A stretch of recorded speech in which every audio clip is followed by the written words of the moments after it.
How to stay poor. Number 1 is start tomorrow.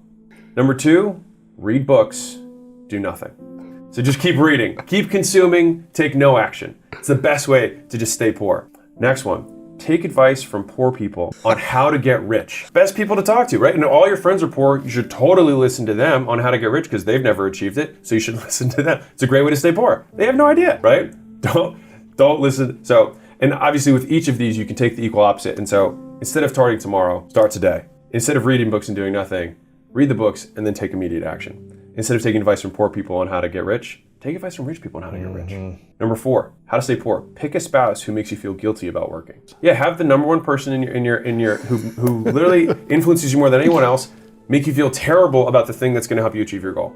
That's what you should do. Of course, you want to find somebody who supports your goal, who's either in it with you or they're cheering you on from the sideline. And the real thing is that most people don't even have a cheerleader. Most people have somebody who's at home, doesn't even have the channel turned to the game that they're playing on, and is just calling their cell phone the whole time while they're on the game and the game's on the line. They're trying to make this winning pass and trying to get them to get out of the game when the game's on the line. That's what most people have. Right. And so, like, people think they have a cheerleader when, like, most people just benefit from not even having a liability, just a neutral. Number 5, think the world is fair. Most people will sit there and complain for years about how the world isn't fair rather than accepting the fact the world isn't fair and then making money as a result of that. Yes. Right? They just sit there. Fail once, quit forever. So you finally get the mojo to actually start, fail once, and then just quit. Just do that, because that'll help you stay poor. Because the worst thing you could do is try again. Because if you try it again, you might get rich. How to stay poor. Expect the government to save you. How to stay poor. Value the opinion of others over your own. Right? Because all the people around you, especially if you're poor, probably are also poor, and you should value their opinions who don't like the stuff that you're doing that makes them feel bad about themselves. Because when you start working, you stop not drinking, you start going to exercise, start eating healthier, you start listening to podcasts, you start watching YouTube videos, they walk in and, hey, why don't you watch Netflix? It's like, I want to watch this right now. Oh, come on, more of that motivation stuff. Like, yeah, just get people like that in your corner and they will just beat you down until eventually you won't be successful. So that'll just keep you there. It's a good one to have in your back pocket. How to stay poor. Avoid discomfort. As soon as it gets uncomfortable, just stop. This is what hard feels like. Yucky bears. How to stay poor. Make promises, break promises. Repeat. That's it. So just keep making promises and then breaking them Break over and your over word again. over and over. Yeah, and especially to yourself. How to stay poor. Tolerate mediocrity. From yourself first and foremost, and others. Yeah, I mean, it's the best thing to do is just have a bunch of mediocre people around you and especially yourself. How to stay poor. Blame your circumstances. Put all the power that would normally be in you and give it to something that you have no control over. It's a winner. It's a great combo. This is a good one. How to stay poor. Wait for perfect conditions. I mean, because they're coming eventually. Yeah, eventually they're coming. And you know what it also means is that if you wait for perfect conditions, it means that if in the future, after you have started in your perfect condition, if the conditions become imperfect again, it assumes that you'll stop. Perfect. Right. It's just like saying, I'll start when I'm not as busy. It's like, does that mean that when you get busy again in the future, you're going to stop? For all those people who are trying to start their weight loss journey, by the way. If you want it to be forever, then you have to, this is a belief I can give to the audience real quick. If you want it to be forever, then you have to assume that you're going to be busy again in the future. And so if you want to endure, the best time to start is when you're busy. Interesting. Because then you learn how to do it when you're busy, so that when you're not busy, it's easy. And when you're busy again, you can think, I've already done this before, I know I can get it. So it's one of my favorite ones. How to stay poor. Do what everyone else is doing. It's just such an easy one. Just do what everyone else is doing. Because I mean, think about it. If you want to be in the top 1%, don't act like the 1%. Act like the 99. Just emulate the people who are also not succeeding. How to stay poor. Avoid working on what matters most. Right? So take action. Just distract yourself sometimes, 100%. Just do busy work. Yeah. Do things that don't actually add value. Do stuff that it just like gets your juices flowing, but actually doesn't drive the business because you just love continually editing the same thing over and over again, rather than just making the 100 cold calls that you said you were going to do and you haven't done for 10 days straight.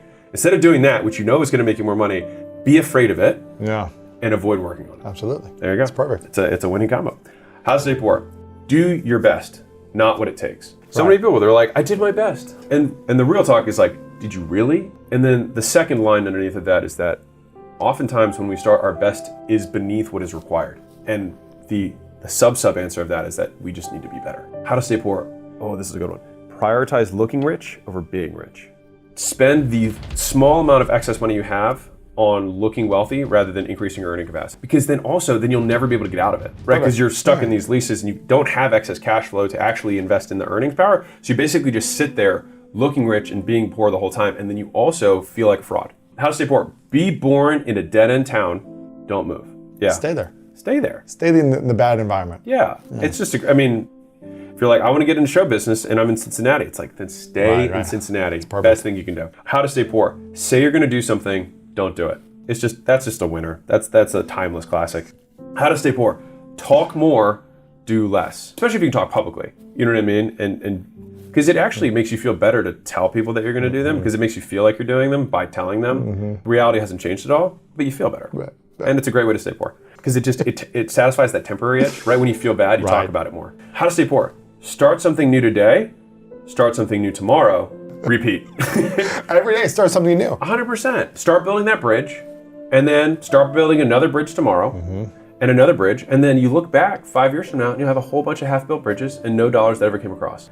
But the nice thing is that it makes you feel like you're making progress because you have all these half-built bridges. So I think that's a good one if you want to stay poor, because you could stay busy on that one for a long time. Because if you focused on something, you might actually follow through, and then you might make money. And so that's not the goal of staying poor. So you have to do that. How to stay poor. Believe what other people think of you more than what you think of you. Right. Your parents especially, so deep. How to stay poor. Be replaceable. This is also really for the employees. If you can think of a way that you can do the same thing everyone else can do and do it a little bit worse. How to stay poor. Complain about things you can control and then don't change them. How to stay poor. Make a mistake. Repeat the mistake. Especially if you date a certain kind of person, it's always the same person. Just keep do it repeating again. that. Just do that pattern. Do it again. Yeah, you get stuck at a certain point of business because you always get sidetracked and you start some side thing and then both things explode. Do it again. You know what I mean? Like, you hire a terrible manager that has these traits, hire him again, right? It looks like the same person, just repeat it over and over again. It'll just, how to stay poor. Assume you're always right. And if somebody has advice who's further along than you, don't listen. Yeah, I mean, because you're always right. And what would they know? They've never lived your life. They've never gone through what you're about to go through. The fastest way to make more money is to gain access or buy access to communities of people who are making more money. Because there are so many intangibles that come from those communities, masterminds, Facebook groups, whatever you can get access to, that you'll learn so many perspectives that you have that are wrong. Like, it's too hard to quantify one because there's thousands of micro beliefs. Yes. And so it's spend less than you make, take the money that you're now saving and invest it in your earning capacity, and then get around those people who you want to emulate, who are all on the same path as you. Because one of the best ways to become an amazing swimmer is to join a champion swim team.